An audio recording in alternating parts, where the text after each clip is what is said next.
Welcome to the Danny Clinkscale Reasonably Irreverent podcast.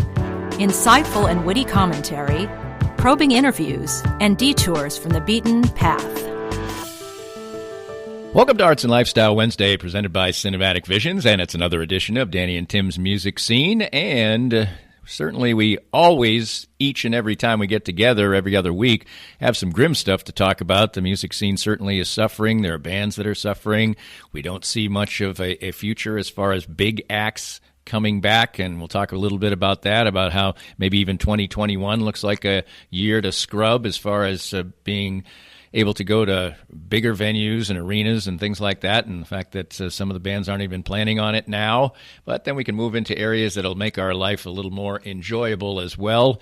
It's always fun to talk about lists, and Rolling Stone has a brand new Top 500 album list out, so we'll explore some of the changes they've made. They put out 3 of these about a decade apart through the years, and there obviously are some changes in taste and changes in the way people think, and maybe people just want to mix things up in order to create a little bit of a sensation.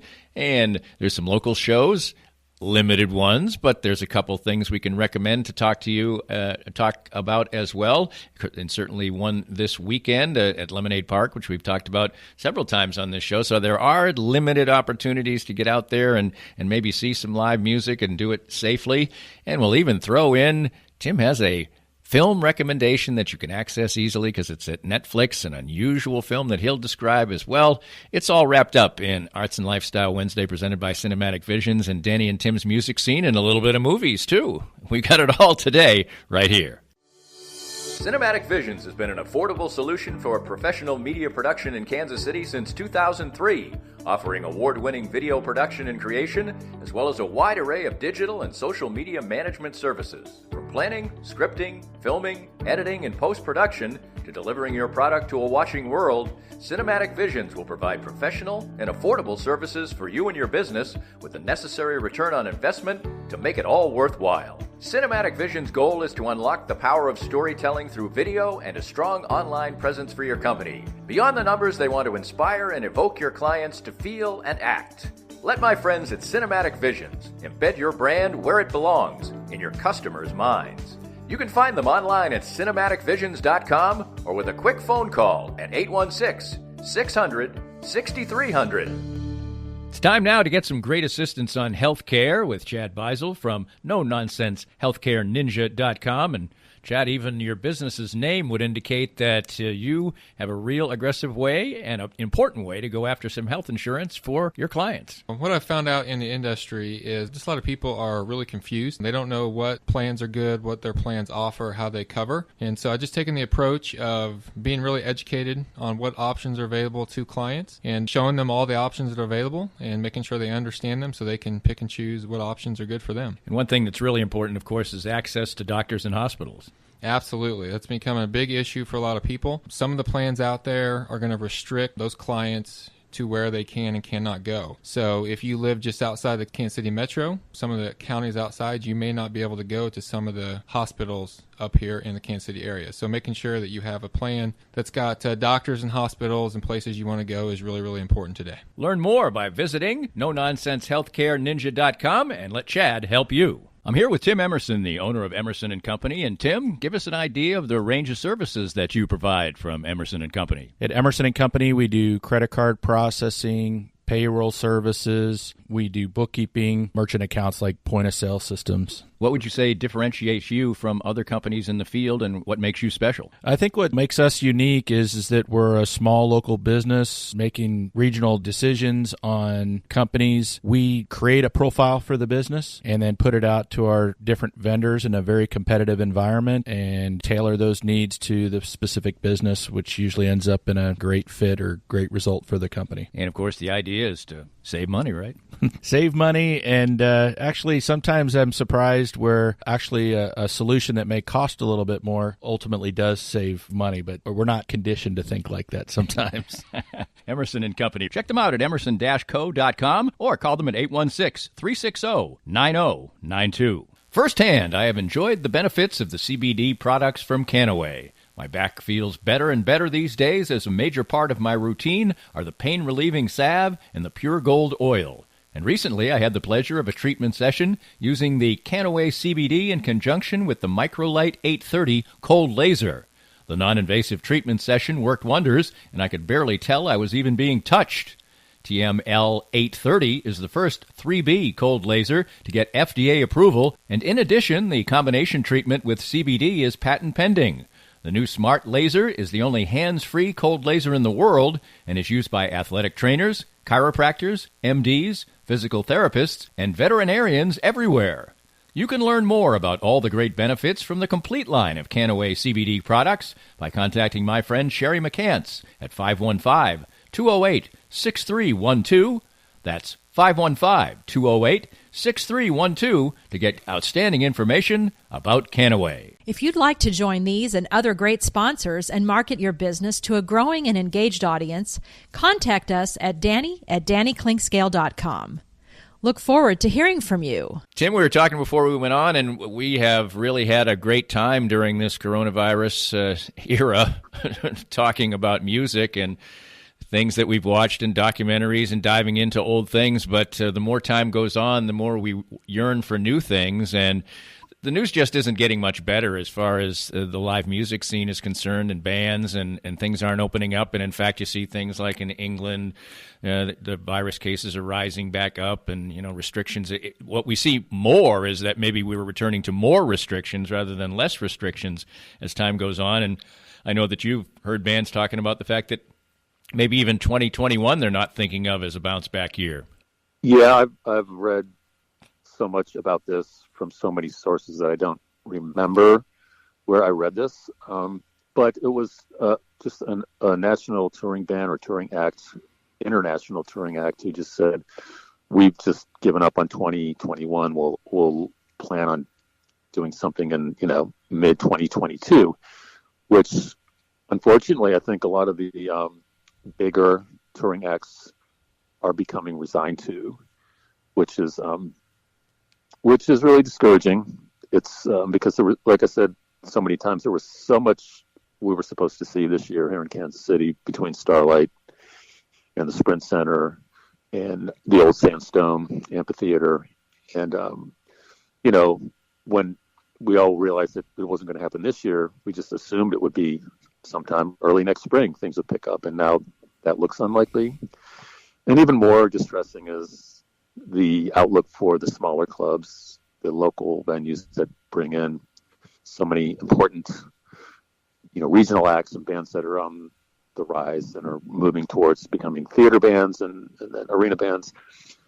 The situation is beyond critical, and it looks like within the next few months we're going to hear about places that are just shuttered and don't expect to reopen, or are going to reopen as other businesses and not live music venues. There'll be restaurants or something else, or what's just as likely to happen is the real estate will be sold and they'll become who knows what, lofts or something else. So, that's storm on the horizon that I don't want to listen to, but I can hear the thunder. And there's so much other stuff to worry about, but this is high on my list because I just think there's no telling what the landscape's going to look like when we get to the other side of this, whenever that might be.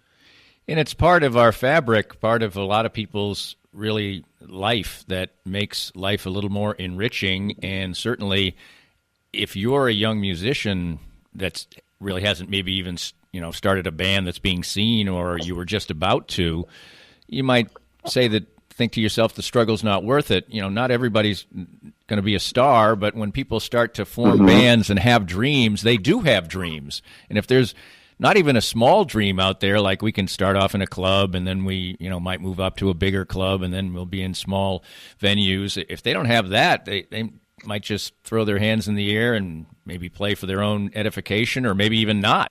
Well, this was happening before the pandemic. I know over the last, 2 or 3 years, because making a living at music is a grind, and it's often a thankless grind, and you have to sacrifice and suffer and hope you get a break, and it can be done, but you have to hustle every day. And I know in at least 3 cases where people who were in bands that were relatively productive and were getting some energy and traction, but these guys just said, I want to start a family, or I've started a family, and they put down their instruments and they go to school to become physical therapists or nurses or pick up a trade or something, because it's like this isn't going where I wanted it to go, and I've got a life to live, and I got a future to think about, and I've got a wife or a husband to take care of and be with, and I want to raise a family. So they say goodbye to their music days, and I can only imagine it's going to become more common, but if it hasn't already started. And the other part about that is the people who are so committed to it, they're just suffering from the deprivation of not playing live and not playing in front of audiences. And they express it on social media, but I know they're feeling it even more than they're expressing it, because that's why they do it. They do it to get their music out in front of people and get a reaction to it. And the opportunities are just so scarce right now. And a lot of it's just online, which isn't the same. So I really give credit to those who are fighting the fight and keeping on putting out music. I have a friend, Julia, who lives out in Los Angeles. She's from Kansas City, but she's doing this thing this month where every day she's recording a song that's sort of a song of protest or with a social message. And it's part of her effort to encourage people to vote and get them information where they can go find out how to register and where to vote and all that. So she's really locked in on that as a way to keep busy, to perform every day, and to get a reaction from her fans. But if you can find, her name's Julia Othmer, Othmer. She's on Facebook, and she did a cover of Springsteen's "Born in the USA" that is one of the best covers of any song I've ever heard, and it's now my favorite Springsteen cover, and I've listened to it like 10 times. So if you want to go look for that, it's really, really fabulous what she did to that song and how she turned it into her own. But there's an example of someone who's performing is in her blood, and she's accommodating the pandemic right now and doing it in a good way. Yeah, and people are still, at first you thought it was a short-term thing, but now people are working to develop and release music. I know the other day my wife sent me a link to a great interview on 90.9 The Bridge with John Hart, who you work with, obviously, on Thursdays, and that's such a great enterprise with Raul Malo and the Mavericks. And of course, I'm a big fan of the Mavericks, and we're supposed to see him in May, and then it was supposed to be September, and now it's supposed to be next May, and we'll see on that. And it's an all Spanish album, and he's a fascinating guy. And my wife and I have each gone to the little things they do at Renaissance Records. We each did it separately. One year, right. One the next. He's such an engaging personality, and John's such a great interviewer. I can highly recommend people go listen to that. But maybe this is a time where people do try to experiment with things, because maybe they know that the audience isn't going to be maybe that great anyway, or they just really feel the urge to stretch out their wings a little bit. Right. And it's, if you just give people something different that isn't just like a concert stream from a basement or something that, there's been plenty of that. And I've watched several, and I've watched a couple of other bigger projects that were fundraisers, where there's many bands involved. The Bridge did one to raise money for the Midwest Music Foundation, and there were like 8 or 9 bands played all in one night, and it was done really well. The Irish Festival's stream was excellent. So people are figuring out ways to pull that off, but I think there's just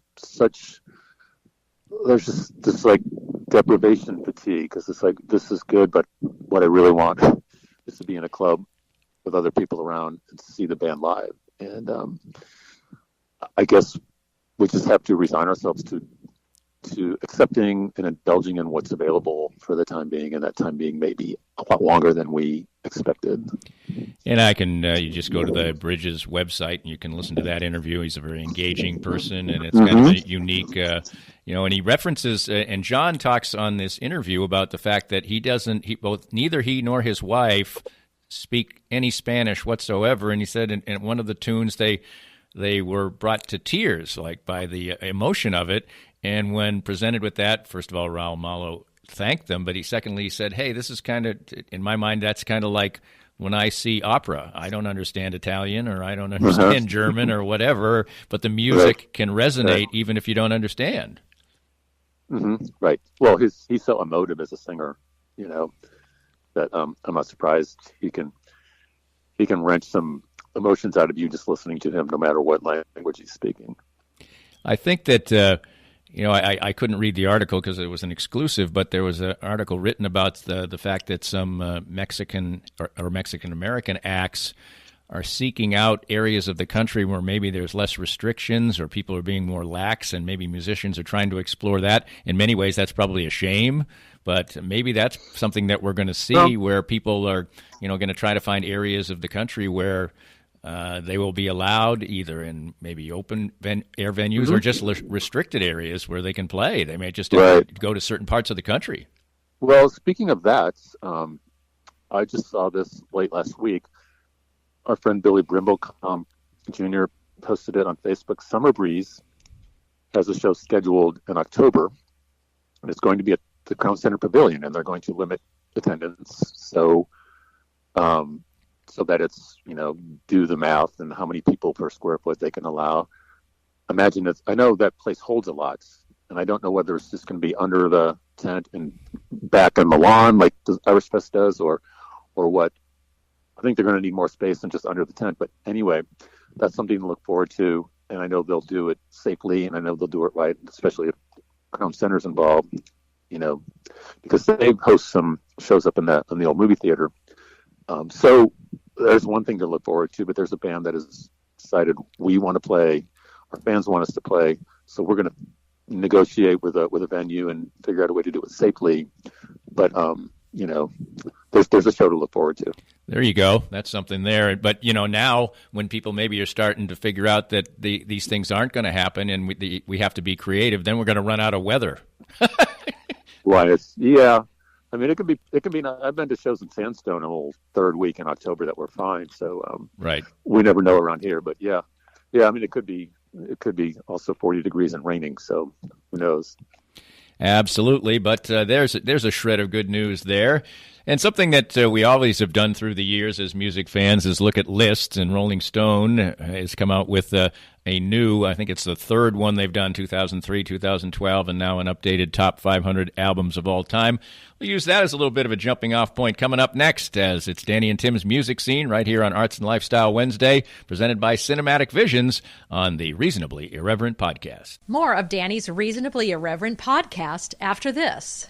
Most of us have experienced auto accidents, and it's no fun. And even less fun is trying to work on the insurance aspects afterwards and getting full value after an auto accident. I'm here with David Cowan from WreckExpert.com. And David, you have an unusual and important niche for people after an auto accident. We have a passion to teach car wreck clients what they deserve. Getting your car repaired only fixes the damage and the paint. Getting paid for your car's loss in value is called diminished value. Chances are you've never heard of this before because most people aren't looking out for you. We help people collect thousands to tens of thousands of dollars for their car's loss in value after the wreck. And if somebody wants to come to you for that, what's the original assessment cost them? We offer a free review of any insurance claim to see how we can help. You can't beat that. Great expertise and assistance in getting full value after an auto accident from David Cowan. Visit RecExpert.com and learn more. Hi, everybody. This is Matt Llewellyn from 23rd Street Brewery in Lawrence. I just want to thank everybody for supporting local restaurants during this time of uncertainty. 23rd Street Brewery is now open until this pandemic is over. And right now, more than anything, local restaurants need your help and support. Come on out and see us. 23rd Street Brewery is open now from 11:30 till 9 o'clock for dine-in and carry-out. Whatever we can do to help you out, maybe with your catering needs, too. I appreciate all the support, and thank you for continuing to shop local. We're here with Joe Spiker, the CEO and president of Easton Roofing. And Joe, you had a great year in 2019, a record year. 2020 comes, things are moving smoothly along, and then the coronavirus comes. But your company seemed to be very ready, very proactive, and very ready to serve your customers well. Yeah, we adopted social distancing very early before the cities even put put out the notices. And we started working from home. We are largely cloud-based as a company, so that transition was easy. Our technicians are wearing masks and gloves, and salespeople are not meeting with homeowners. We're doing everything digitally and doing everything we can to do our part to get over this as quickly as possible. So for any needs that people have right now, what's the best way to get in touch with you? Well, you can always call us, 913-257-5426. But the best way is to go to eastonroofing.com, put your information in, and we'll give you a call. Easton Roofing. Integrity matters. Let's spend a minute with Dr. Brad Woodle, who along with his wife, Dr. Christina Woodle, the owners of Advanced Sports and Family Chiropractic and Acupuncture, my home for chiropractic care. And first of all, just tell us about the wide range of services you offer. Danny, we offer comprehensive chiropractic, acupuncture, physiotherapy, and rehab. We do a very thorough examination, x-rays on site as necessary, and we have a full rehabilitation department, so we can help out with exercises, stretches, different therapies for the complex, but also the very simple conditions we treat. You have been deemed essential and have remained open all through this COVID-19 process. What are some of the things you've done to make sure that was the case? From the very beginning, in March, we started to make sure that we were cleaning and sanitizing with EPA-registered sanitizing products. We also implemented masks way before the state required them. We implemented a parking lot waiting room, took out half of the chairs in our waiting room, and made sure to space out visits so we could appropriately meet, discuss, and also screen patients to make sure we were taking care of healthy people. Find out more about Advanced Sports and Family Chiropractic and Acupuncture and how they can help you at asfca.com.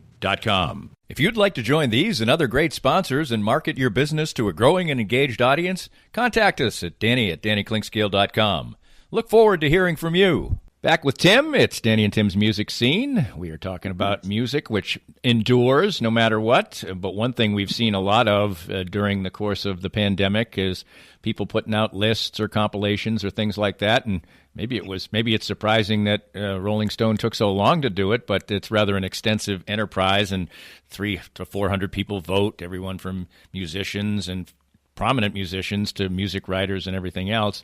And I'll just tick off a few of the names here, but there were things like, Prince had an album that went from number 300 to number 12 or something like that. And when we were talking earlier, you mentioned that these are just sort of interesting barometric music mileposts to show not necessarily what music tastes have changed necessarily, but maybe some of that too, but also the fact that there's new product to consider and maybe old product to revisit and realize that maybe it's a little bit better than you thought. Or worse. Yeah. There's a lot of records that I loved when I was in high school, college, and beyond that don't stand up as well as they did when they came out. And a lot of it, to me, it's not so much production that matters to a lot of people. They'll say, well, this is like horribly produced and the technology was different back then. That doesn't matter a lot to me. I think it's just what has filled my ears since they came out and how my tastes have evolved. And a lot of it can seem a little more primitive or a little more superficial than I thought it was at the time. That doesn't happen a lot, but there are a few bands I listen to where I think, yeah, this is good, but it doesn't excite me like it used to. So, yeah, but these lists are also, especially now when there's so little to write about musically.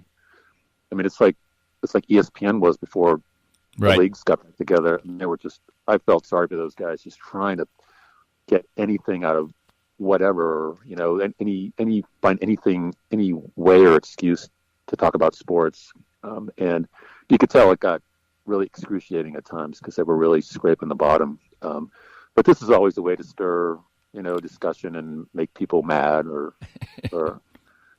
disappointed or snarky and disgusted. But I haven't seen the list, but you give me some idea. Yeah, we'll do a couple things here, but it struck me when I was looking at this and I was starting to tick through it a little bit, and I'm like, You know, things like this, lists like this used to matter to me more than they do now. Like, I used to buy record guides almost sometimes based on the fact, oh, they ranked this band I like or this album I liked right there, so they must know what they're talking about. I'll buy the book.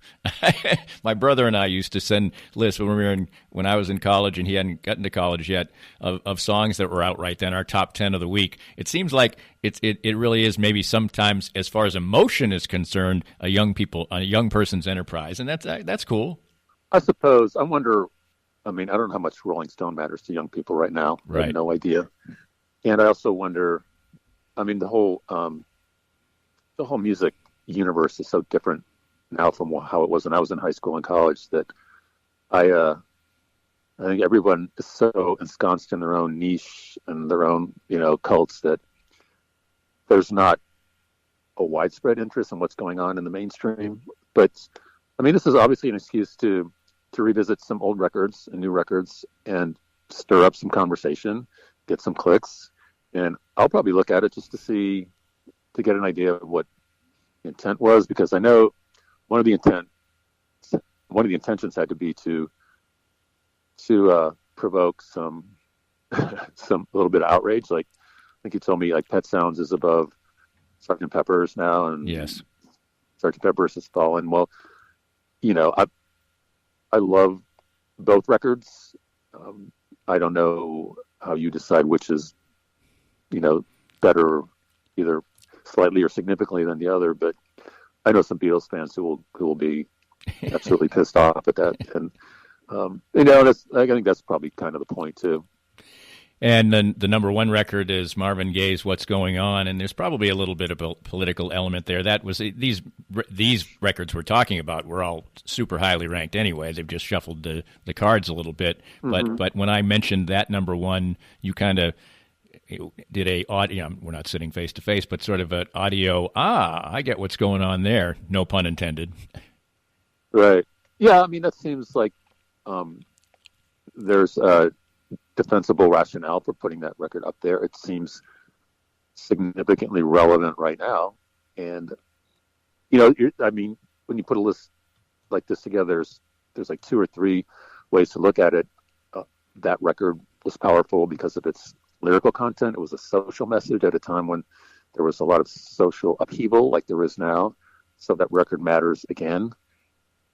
And then there's, what bands did, how they changed musically, and like Sgt. Pepper was like one of the first, theme records, and it wasn't so much the lyrics or the message in the lyrics, it was just what they did in the studio and how it just changed the music landscape forever and how it inspired other bands to do stuff. So I guess it depends on how you want to weigh the importance of each of those elements. So, but I get, I mean, you want to make What's Going On the best record ever. I'm not going to be outraged, and it's completely defensible, especially right now. And another reaction you had is that now Revolver, the Beatles album, is ranked higher than Sgt. Pepper, and you said it's about time. Yeah, I think my favorite Beatles record is Rubber Soul. I think their best record is Revolver, just because what they did in the studio then was their biggest leap stylistically, and it has some of their most provocative music. Sgt. Pepper's was a bit of just a little bit more towards mainstream, and the whole get up, the whole the album cover, and it was kind of there was a bit of fantasy involved in that, but the way they were, the costumes they were wearing and all that, and there was sort of a story in the record, but I just think Revolver was them being at the height of their studio game. They and George Martin really took some risks that people are still tapping into. I think that record probably inspired and influenced more songwriters and musicians than any of the rest of the Beatles records. I feel pretty confident saying that. But for Beatles fans, there's several Beatles albums in the top. I have the page that's the pages on The website are done by, each set of 50, and there's at least 4 Beatles albums in the top 50. I know that. There's 3 Dylans. So, I mean, some of the war horses, as it were, the mainstays are definitely represented. Exile on Main Street, the Rolling Stones record, is 14th. I'm just clicking through here. Prince, Purple Rain, is number 8, so that'll make you happy, I guess. Rumors, Fleetwood Mac, 7, Nirvana, 6. So somebody in big thing. Abbey Road is 5, by the way. And, okay. Yeah.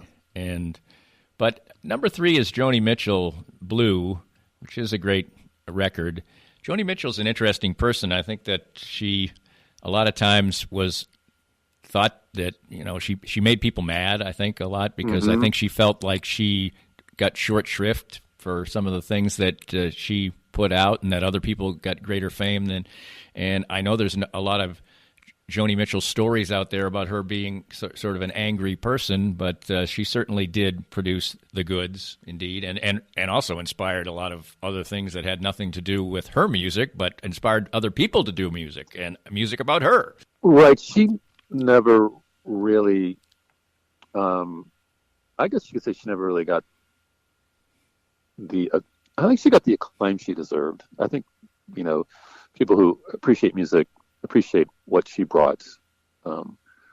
Maybe she just didn't get the mainstream attention that she deserved. She wasn't like a lot of the other folk musicians, were sold more records and got more radio airplay.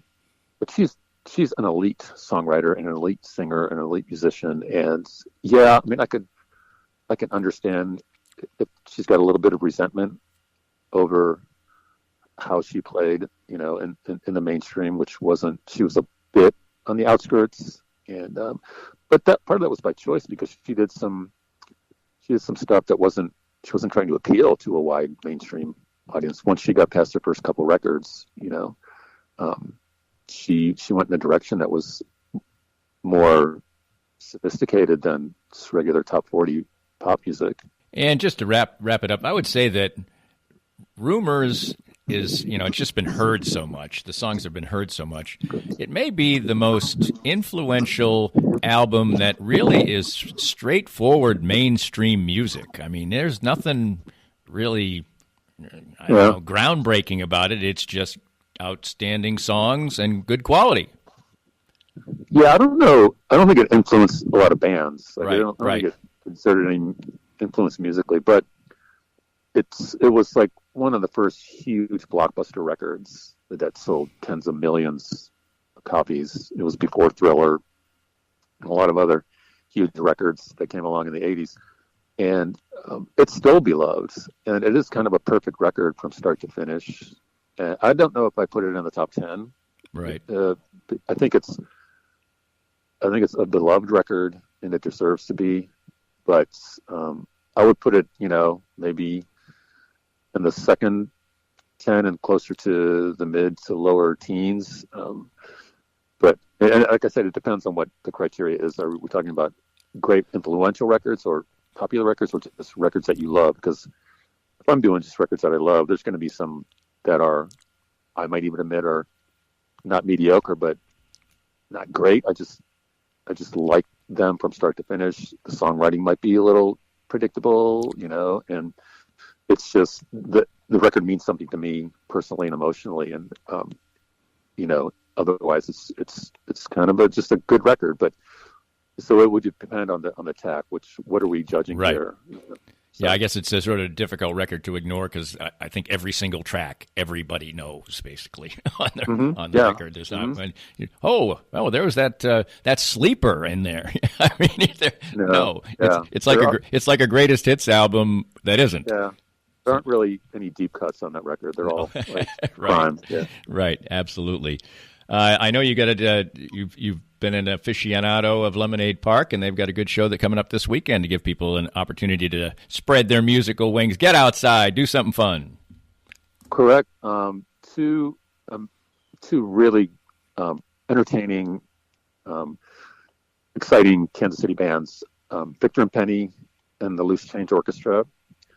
I'll just recommend go to their Facebook page and there are links to videos, or just look them up on YouTube and see what they do. All great musicians. It's sort of retro music, but it feels contemporary. It's like they used to call it antique pop. They've evolved a little bit. They've added more elements and more traits to it, but it's really, really swinging, groovy, happy, good time music. And the other band, the Grand Marquis, which is super soulful R&B. They got a horn section. This really young trombone player that's super, super cool. And their music is poppy, but it's it's got a little bit of jazz in it, and R&B and soul, and they're just one of the liveliest live bands in Kansas City. So it's going to be a great night. Can't help but have a good time when those two bands play. So that's the show of the weekend. That sounds like a good one. Maybe that'll be my entree to Lemonade Park. And finally, not really just associated to music, but I know you wanted to tout a film that might give some people some enjoyment these days when they're seeking entertainment. It is. It's on Netflix. It just, I think it came out in the first week of September of this month. It's called My Octopus Teacher. And this filmmaker, documentary, he's a film documentarian. I guess that's the word. From South Africa. He lives in Cape Town, right on the ocean. And he had just finished making this film about this tribe in Africa and documenting how they find their food and how they read tracks in the dirt and the sand and other evidence in the grassland and how it leads them to their food. And that sounded fascinating, but in itself. But he was done with that project. That took a few years. He came home and was just utterly exhausted, kind of hollowed out. He felt emotionless, without ambition, and he finally turned to what he used to do as a boy, which is scuba dive and snorkel in the ocean outside his parents' house. So he takes that up again. He encounters this octopus and spends the rest, like almost a year, in the company of this octopus, tracking her and befriending her and developing this relationship with her, and brings out how incredibly smart these creatures are and how she warms up to him. And anyway, a lot happens. It's very emotional. It's really reaffirming, and it'll make you forget for, 90 minutes what else is going on in the world. The photography is absolutely stunning. It's like one of those National Geographic documentaries, because this guy was a world-class, filmmaker, and it was so incredible that I posted something about it on Facebook, and some people responded like, "That has to be fake. Somehow they staged this," and it wasn't. And I ran a review from like a science magazine, and it was an oceanographer or a marine biologist who saw it and was just talking about A, how stunning it was, and B, how it shows how incredibly wily and smart, intellectual these creatures are. So I highly recommend it. My daughter recommended it to me and was just raving about it, and every day was asking me, "Did you watch it? Did you watch it?" So I finally watched it, and I was so glad I did. And I'll watch it again just because there's plenty to miss the first time you see it, because you're watching it for all the visuals and then missing some audio cues. So it's My Octopus Teacher, and it's on Netflix, and highly recommend it. That sounds like a great way to wrap things up. And Tim, we, as usual, covered the waterfront there. Thanks to you, and we'll talk to you again next in a couple of weeks. And I can't imagine we're going to have more good news by then, but you never know. You never know, right? Right. We'll keep our fingers crossed. This podcast was made possible by our great sponsors. We hope you enjoyed the latest Danny Clinkscale Reasonably Irreverent podcast. Come back soon for something fresh and new.